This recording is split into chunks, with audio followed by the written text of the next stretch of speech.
नैना बेचैन बाटे देखे खातिर कब से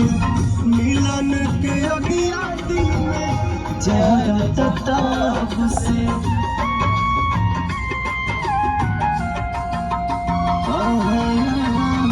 नैना बेचैन बाटे देखे खातिर कब से मिलन के अगिया दिल में जहरा तब से लिहल हिल कोरा जाई नहिया के नाम में मिले खटिया